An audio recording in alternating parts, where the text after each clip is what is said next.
Hello, everybody, and welcome back. Thank you for joining us yet again. I'm your friendly neighborhood PM, Clayton Allison, joined again by our Deputy CIO, Will McGuff. Now, I do not quite have the skill of alliteration or analogies that our Chief Marketing Officer, Terry McBride, does. So with that being said, we're not going to waste your time with that, and I'm going to dive right into our topic of the day, and it's that age-old debate, dividends versus growth. So, Will, I really want to get your take on it. When you're looking at stocks, when you're looking at asset allocation, what do you typically prefer? You prefer dividends or you prefer more growth? Yeah. Hey, Clayton. Thanks, everybody, for joining. You're right. It is an age-old debate. Dividend stocks versus growth stocks. It's hard to choose one or the other here, so I'm going to give a political answer. I'm actually in Washington, D.C., which you see out the window behind me, which is fitting. So I think both types of stocks have a place in your portfolio. Dividend stocks are the bellwethers, so they obviously pay dividends, but then they don't grow as much as the growth stocks. Mag 7 would you consider growth there? So I think depending upon your situation and the type of risk you want to take, either both can be in your portfolio, or again, depending upon your time horizon, you could lean towards growth stocks younger with longer time horizons. And if you need the yield from dividends, those obviously have a good fit too. But I've been talking high level here. I'm curious from your perspective, since you research all the stocks here at Prime Capital, what makes a company a dividend payer versus a growth stock in your opinion? Yeah, and first off, Will, I don't think I would have guessed that you were in D.C. just based off of the view from your window, but good to know that that's where you're at right now.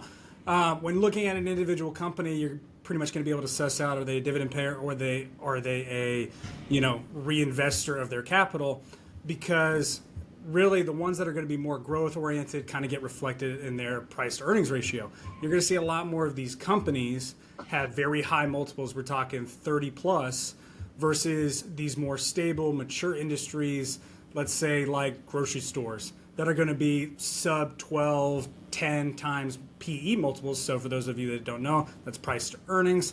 These are typically very stable companies, mature in their life cycle, and really they're paying out dividends because unlike the growth companies, they do not have as many internal projects that are going to return them a high rate of return on their capital that they are reinvesting. So rather than throwing their money at, say, worthless looking forward projects to try to stimulate growth in some way, they want to return that capital to their investors, you and me and others, in the form of either cash as a pure dividend or share buybacks. Now, like I said, you're going to see higher multiples on high growth companies. So that's because they're going internal on their forward-looking growth plans, finding projects worthwhile to reinvest their money in, and rather than just kind of burning that cash via dividend, they're trying to continue to compound their earnings. A perfect example of this is Amazon investing in their logistics network. And when you see a company like that pretty much trying to build out their synergies, the market likes that. You start to see more growth in their share price as a result. That's why they're getting assigned this very high PE multiple, even though maybe the earnings haven't yet reached that point. Now, you can look at other legendary investors like Warren Buffett when they're assigning whether or not they want to be, more dividend focused in their portfolio or if they want to be more growth oriented.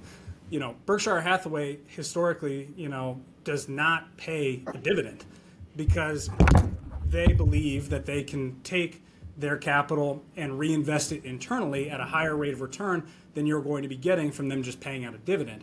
Now, they do own a bunch of companies in their internal portfolio that pays a high rate of dividends, but really they're only comfortable with that because the companies that they're invested in have very strong, stable cash flows generating a high rate of return, and they've pretty much exhausted all other high growth avenues and projects. So they're happy to take the dividend as an investor from that standpoint, but from an operator standpoint, they'd rather compound their earnings and continue to grow the business in that front and return that to shareholders via share price growth. Now, that's from a much more micro level, but like Will, when you're doing asset allocation here at the firm level throughout our models, how much of a factor are dividends really playing into your decision making? Yeah, so surprisingly, they're actually kind of complicated when building asset allocation. You have some growth stocks that pay dividend, like you just mentioned, Amazon and Apple, Microsoft, and then you have some dividend stocks that can grow. The one thing that I would be cautious of is building portfolios based upon dividend yield. So that's a dividend divided by share price. So you naturally get a value trap in that situation if you're trying to maximize your dividend yield. And you also get some style creep. So if you're looking for large cap ETFs that are dividend focused, you just got to be careful that you're not dripping down into mid cap and small cap based upon that yield screen.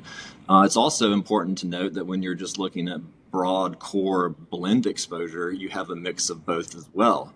And so if you're really trying to dial your factors in, you've got to watch the growth versus the value, the large cap versus the mid cap and the small cap, to ultimately make sure you're blending back towards the objective that you're trying to manage towards. And, having over 220 advisors and 15,000 clients, we have to manage towards objectives because we want to communicate how things are going to behave. So there's no expectation creep from what we're doing to our advisors to how they're helping you guys, which is ultimately the important part here, is working with your financial advisor to make sure you have these right exposures in your portfolio. And so with that, Clayton, I'll turn it back over to you for closing thoughts. Yeah, I think you hit the nail on the head there. It really depends on what you're looking for as an individual investor. Maybe you're closer to retirement, or you're in retirement, you're looking for a way to supplant that income, and you're maybe more comfortable taking dividends as a form of replaced income. Or you're younger, you have a much longer time horizon, and you are much more aggressive in your risk seeking, so you're much more comfortable investing in companies for longer term growth. But like you just mentioned, this is a discussion you should really have with your financial advisor to kind of parse out what is important to you. But as always, if you do not have a financial advisor, please follow our link. We can get you connected with one to kind of go more in depth on those conversations, as always. But like we always like to say, it's better to stay informed and stay invested. And as always, we will see you the same time next week with a new topic. So thank you again.